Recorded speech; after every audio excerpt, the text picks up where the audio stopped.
नमस्कार, मैं दिगंबर सिंह और आप देख रहे हैं बिहारी खबर का यह खास शो बात खबरों की। व्हाट्सएप ने नए आईटी कानून को अदालत में दी चुनौती, रोक लगाने की मांग। व्हाट्सएप ने केंद्र सरकार के नए आईटी रूल्स को चुनौती देते हुए दिल्ली हाई कोर्ट में मुकदमा दायर किया है। व्हाट्सएप ने कहा कि सरकार आज से लागू होने वाली अपनी नई नीति पर रोक लगाए क्योंकि इससे प्राइवेसी खत्म हो रही है। याचिका में कहा गया है कि नई गाइडलाइंस भारत के संविधान के मुताबिक यूजर्स की प्राइवेसी के अधिकारों का उल्लंघन है। याचिका में यह भी कहा गया है कि केंद्र सरकार की नई नीति से 2016 से चल रही एंड टू एंड एन्क्रिप्शन की व्हाट्सएप की नीति पर असर पड़ेगा। याचिका में कहा गया है कि एक मैसेज को ढूंढने के लिए सभी मैसेज को देखना होगा। इस बात की भविष्यवाणी नहीं की जा सकती है, लेकिन किस मैसेज की केंद्र सरकार आगे जांच करवा सकती है।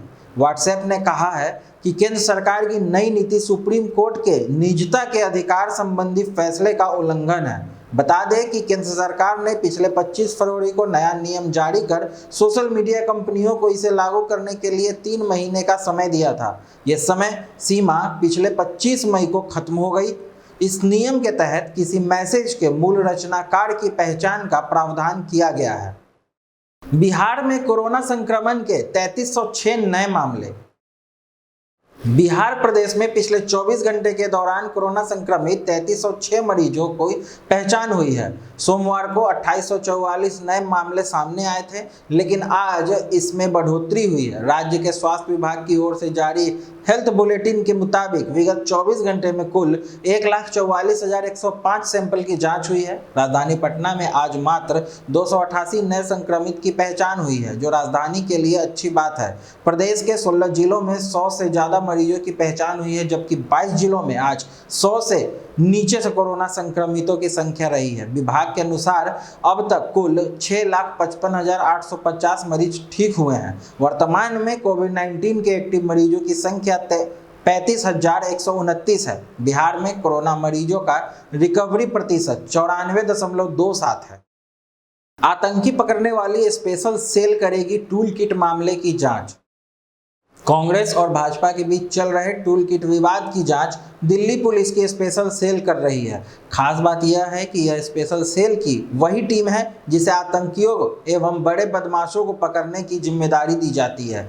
उक्त टीम ने दिल्ली दंगों की साजिश को बेनकाब किया। वहीं इस जांच से साइबर सेल शामिल नहीं है, जिसे पिछली बार टूल किट मामले की जिम्मेदारी सौंपी गई थी। जानकारी के अनुसार साइबर अपराध से संबंधित अपराध की जांच के लिए दिल्ली पुलिस के पास स्पेशल सेल में विशेष यूनिट है। यह यूनिट साइबर सेल है जो सोशल मीडिया से लेकर साइबर ठगी तक के मामलों को सुलझाती है। बीते गणतंत्र दिवस के मौके पर दिल्ली में हुई हिंसा को लेकर टूल किट तैयार किए जाने की जानकारी सामने आई थी।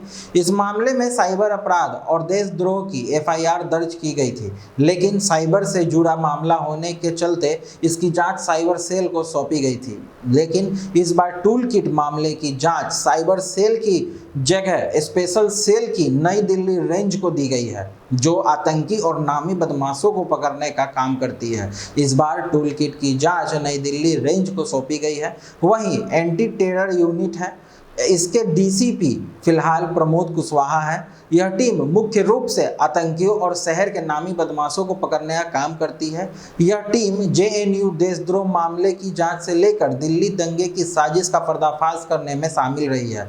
दंगे की साजिश को लेकर उमर खालिद सहित दर्जन भर लोगों की गिरफ्तारी भी इसी टीम ने की थी।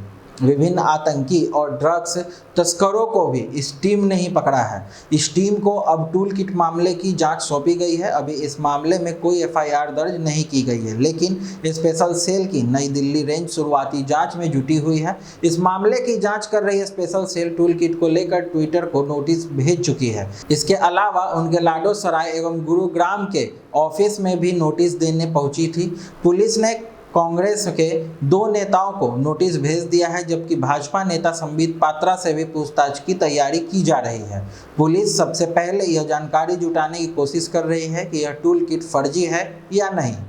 पश्चिम बंगाल में चक्रवात यस के लैंडफॉल की प्रक्रिया खत्म हो गई है। राज्य में तटवर्ती इलाकों में तेज गति से हवाएं चल रही हैं। चक्रवात से 20,000 से अधिक मकान क्षतिग्रस्त हुए हैं। बुधवार को राज्य सचिवालय सूत्रों ने बताया है कि दोपहर 1:30 बजे के करीब लैंडफॉल की प्रक्रिया पूरी हो गई है। अब राज्य के दीघा, शंकरपुर, दक्षिण 24 परगना, गंगा सागर और अन्य तटीय इलाकों में तेज रफ्तार से हवाएं चल रही है। जानकारी मिली है कि चक्रवात से प्रभावित इलाकों में भारी नुकसान हुआ है। दोपहर तक 20,000 से अधिक मकान क्षतिग्रस्त होने का अनुमान है।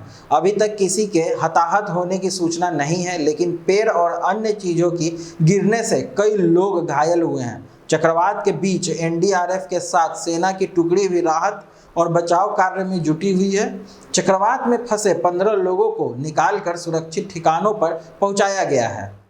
भारत ने हॉकी में आज ही के दिन जीता था अपना पहला ओलंपिक स्वर्ण पदक।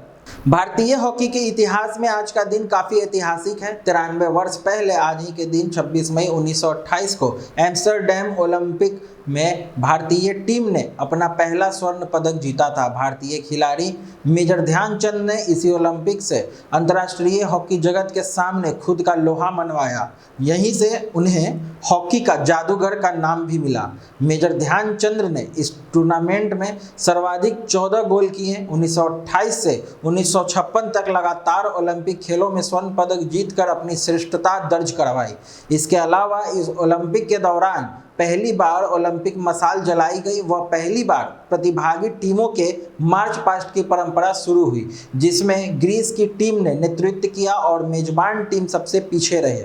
खास बात यह है कि 1928 के एम्स्टर्डम ओलंपिक 28 जुलाई को शुरू हुए थे, लेकिन ग्राउंड हॉकी को करीब 2 महीने पहले 17 से 26 मई 1928 को ही शुरू कर दिया गया था। 28 जुलाई से 12 अगस्त तक हुए इन खेलों में 46 देशों के 2883 खिलाड़ियों ने 14 खेलों के 109 मुकाबलों में भाग लिया था।